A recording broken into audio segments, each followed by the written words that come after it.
Hello viewers, আসসালামু আলাইকুম রহমতুল্লাহ। কেমন আছেন আপনারা সবাই? নিশ্চয়ই ভালো আছেন। আজকে আমি অ্যাভাটার মেজার নিয়ে আলোচনা করব। এটা অ্যাভাটার মেজার নিয়ে আলোচনা করব। আমরা অ্যাভাটার প্রথমে অ্যাভাটার শো করে এখানে অ্যাভাটার অ্যারেঞ্জমেন্ট, এই অ্যাভাটার মেজার হলো এটা। আমরা সাধারণত কোনো একটি প্যাটার্ন অ্যাভাটারে করার জন্য এই অ্যাভাটার প্যান অ্যাভাটার এখানে 3D প্যান অ্যাভাটার টুলস আছে। এই টুলসের সাহায্যে আমরা প্যাটার্ন করার জন্য সাধারণত এই মেজারটা নিয়ে থাকি। যেমন আমরা যদি একটা প্যাটার্ন করতে চাই খুব সহজেই, এটা আমরা জাস্ট বোঝানোর জন্য আমি এটা করতেছি, আর কিছু না।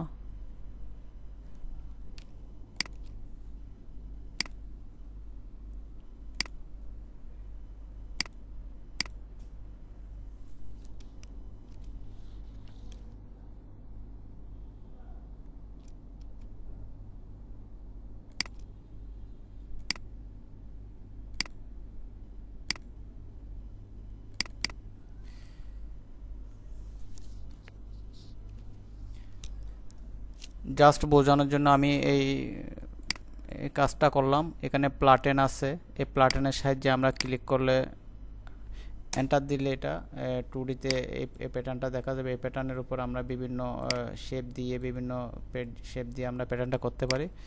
আমি এখানে ডিলিট করে দিচ্ছি। সেই জন্য আমরা অ্যাভাটার মেজারটা ব্যবহার করি। আরও কাজ আছে, যেমন আমরা যদি একটা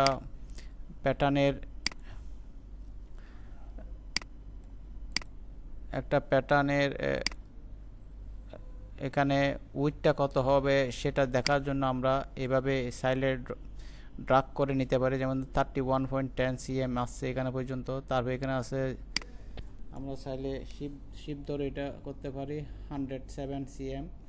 তো এই মেজারটা সেই জন্যই মূলত।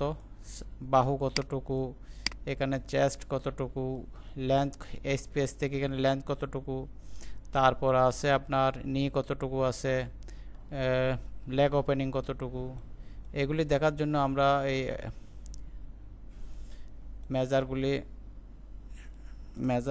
অ্যাভাটার মেজার আমরা ব্যবহার করে থাকি। অ্যাভাটার মেজার এখানে কতটুকু আছে, নেকের মধ্যে হেডে কতটুকু আছে, মাশালে কতটুকু আছে, স্লিভে কতটুকু আছে, লেন্থে, এগুলি দেখার জন্য আমরা অ্যাভাটার মেজার নিয়ে থাকি। তো আজ এই পর্যন্তই আপনারা প্র্যাকটিস করবেন। ছোটো করে ভিডিও করলাম বোঝার জন্য। এরপরে আমি ভিডিও করব শো অ্যারেঞ্জমেন্ট সম্বন্ধে। তো আজকে এই পর্যন্তই। ভালো থাকবেন, সুস্থ থাকবেন। আল্লাহ হাফেজ। আসসালামু আলাইকুম রহমতুল্লাহি ওয়া বারাকাতুহু।